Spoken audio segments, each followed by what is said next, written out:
तो पिछले पार्ट में हमने देखा था कि जब जिन एना को बचाने जाता है तो एना उसे धोखा दे देती है और बाद में उसे वहां उस एविल वाटर के अंदर गिरा देती है। लेकिन अब कुछ ही देर में जिन वहां से बाहर निकल आया था और तब जिन ने खुद को बचाने के लिए एना के दिए उसी खास क्यूब का इस्तेमाल किया था। वैसे अब बाहर आने के बाद वो ली और सैम दोनों को ही हरा देता है और वहां उसी एविल वाटर के अंदर गिरा देता है। अभी उसने चेन को भी बचा लिया था। साथ ही इसके बाद वो सब जियाओ से मिलते हैं और फिर वहां से उस टेम्पल की तरफ बढ़ जाते हैं जिसके बारे में उन्हें जियाओ ने बताया है। अब आगे तो अब इस पार्ट की शुरुआत में वो सभी उस टेम्पल के पास ही बने एक होली पूल के पास पहुंच चुके थे। यहाँ भी उस पूल को देखते हुए जिन कह रहा था कि शायद इस फॉर्मेशन की वजह से ही ये पानी पॉल्यूटेड नहीं है। लेकिन अब तभी जियांग वहां अंदर एक ड्रैगन को देखती है और डर जाती है। वैसे इस ड्रैगन का नाम जियाओ ड्रैगन है और ये बारिश और मौसम को कंट्रोल कर सकता है। अब जिन जियांग से कहता है कि डरो मत, क्योंकि ये ड्रैगन यहाँ पर बहुत समय से कैद है। वैसे इसके बाद अब जिन उस होली पूल पर अपनी एनर्जी डालता है, जिसके बाद अचानक से पानी के अंदर से डिंगकुन, जो कि अभी अपने फर्नेस फॉर्म में है, वो बाहर आती है। उसे देखकर जिन के साथ साथ अभी जियांग और जियोंग भी खुश थे। लेकिन जब वो आगे बढ़ रहे थे तभी अचानक से चेन उन्हें अपनी एनर्जी से पकड़ लेता है और अब जिन उनसे बच पाए इसके पहले ही चेन वहां से पीछे आकर उन्हें सामने कर देता है, जिससे जिन ने अपने जो ऑब्सीडियन ब्लेड फेंके थे उन्हें उसे वहां से हटाना पड़ता है। जिसके बाद अब चेन अपना असली रूप दिखाते हुए जिन से कहता है कि हम बहुत टाइम बाद मिल रहे हैं। अब ये आवाज सुनते ही जिन समझ जाता है कि चेन की बॉडी में मोबिंग की सोल है। जिन कहता है कि तुमने अपनी सोल को चेन की बॉडी के अंदर भेज दिया जिससे तुम उसे कंट्रोल कर सको। साथ ही फिर जिन उससे पूछता है कि आखिर जेनी कहाँ पर है, जिस पर मोबिंग कहता है कि मैं यहाँ तुमसे बात करने के लिए नहीं आया हूँ। वैसे तुम अगर इन दोनों को जिंदा देखना चाहते हो तो वो डीमन स्टोन और वॉइड स्टाफ मेरे हवाले कर दो। अभी यहाँ जियांग और सिल्वर कह रहे थे कि सीनियर आपको ऐसा करने की जरूरत नहीं है। साथ ही वो अभी खुद को खत्म करने वाले थे, लेकिन जिन उन्हें रोक देता है और फिर जिन जियांग से कहता है कि मुझे अभी भी वो दिन याद है जब हम पहली बार मिले थे। ये सुनते हुए जियांग कुछ सोचती है और तभी जिन यहाँ उस वॉइड स्टाफ को बाहर निकालते हुए मोबिंग की तरफ फेंक देता है। लेकिन जब मोबिंग उस वॉइड स्टाफ को कैच करने वाला था उसी समय जियांग अपने पास से कुछ स्पिरिट बॉल निकाल कर उसकी तरफ फेंकती है। यहाँ उनके ब्लास्ट होने की वजह से जियांग और जियांग आजाद हो गए थे और वहां से जिन की तरफ फेंके गए थे। लेकिन यहाँ जिन जियांग को कैच कर लेता है और जियांग के आसपास भी एक बैरियर क्रिएट कर देता है जिससे उन दोनों को ही चोट नहीं लगती। लेकिन अब यहाँ मोबिंग के हाथ में वो वॉइड स्टाफ आ चुका था। वो जिन से कह रहा था कि तुम दूसरों की जान बचाने में लगे रहते हो, यही तुम्हारी सबसे बड़ी कमजोरी है। और अब इतना कहते हुए वो वहाँ होली पूल के ऊपर बने उस सीलिंग फॉर्मेशन पर अटैक करता है और कहता है कि इस ड्रैगन के आज़ाद होने के बाद मैं इस पूरी अर्थ पर राज करूंगा। वैसे अब उसके अटैक की वजह से वहाँ वो सीलिंग फॉर्मेशन डिस्ट्रॉय हो जाता है, जिससे वो ड्रैगन भी आज़ाद हो चुका था। अब वो ड्रैगन सीधा ही उड़ता हुआ यहाँ मोबिंग के पास आ गया था, जिसके बाद मोबिंग जिन से कहता है कि ये ड्रैगन टैबू स्टेज पर है, इसलिए अब तुम अकेले तो हमें कभी नहीं हरा सकते। लेकिन इस पर जिन कहता है कि मैं पहले भी तुम्हें हरा चुका हूँ और इस बार भी हराऊंगा। तो अब इतना कहते हुए वो वहाँ अपनी तलवार को बाहर निकालने लगता है, लेकिन वो तलवार अर्थ के एटमॉस्फेयर के हिसाब से कुछ ज़्यादा ही पावरफुल है और वो भी एक फोरबिडन मैजिक स्पेल से बनी है। इसी वजह से अब जिन को फिर से उस स्पिरिचुअल लेडी की आवाज़ सुनाई देती है।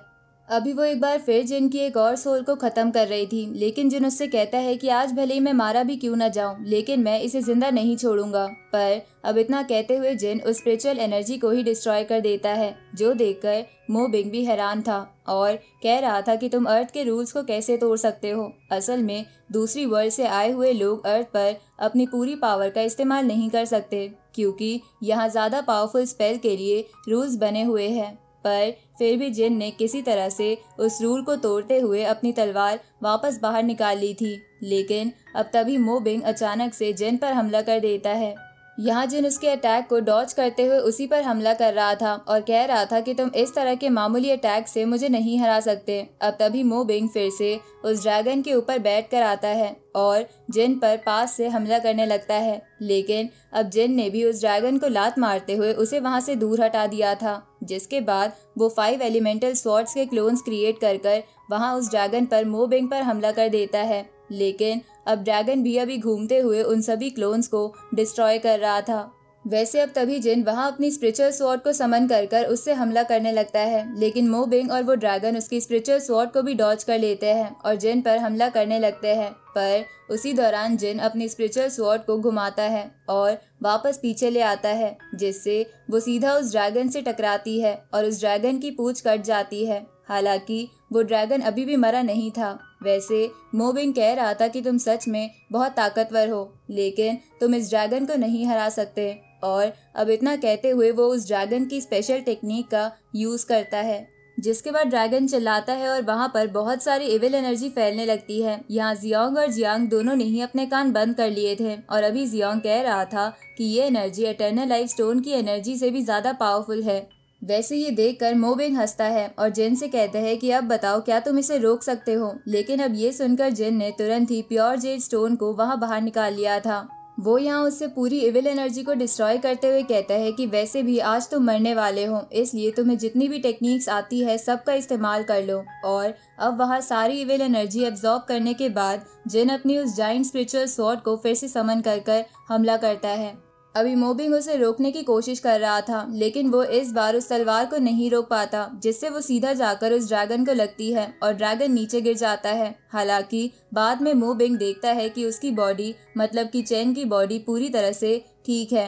वो ये देखकर पहले तो हैरान था, पर फिर वो हंस रहा था और कह रहा था कि तुम्हारी ये मामूली अटैक ना जाने कैसे पर इस बॉडी को डिस्ट्रॉय नहीं कर पाए। और अब इतना कहकर वो फिर से उस ड्रैगन को खड़े होकर हमला करने को कहता है।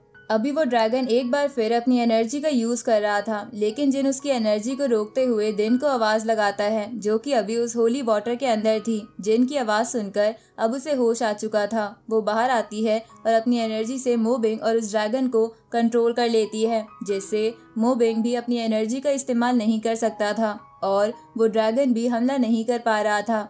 अब मोबिंग कहता है कि इसका मतलब इस बॉडी को बचाने के लिए ये सब तुम्हारी चाल थी, तुम सिर्फ डिंकुन के जागने का इंतजार कर रहे थे। जिस पर जिन कहता है कि हाँ, लेकिन ये समझने में अब तुमने बहुत देर कर दी है। डिंकुन भी अभी मोबिंग से कह रही थी कि तुम सच में बहुत बड़े बेवकूफ हो। वैसे अब जिन उस वॉइड स्टाफ को लेकर उसकी एनर्जी की मदद से उस ड्रैगन को वापस से होली पूल के अंदर कैद कर देता है, जिससे मोबिंग डर गया था। वो कह रहा था कि देखो, अब हम दोनों ही वूजी वर्ल्ड में नहीं लौट सकते, क्योंकि वो जो स्पिरिचुअल लेडी है वो टैबू स्टेट से भी बहुत आगे के लेवल पर है। हम चाहे भी तो दोनों मिलकर उसे नहीं हरा पाएंगे, इसलिए क्यों ना हम मिलकर अर्थ पर ही राज करें। वैसे अभी डिंकुन ज्यादा देर तक अपनी एनर्जी को कंट्रोल में नहीं कर सकती थी, इसलिए वो जिन से पूछती है कि उसे क्या करना है।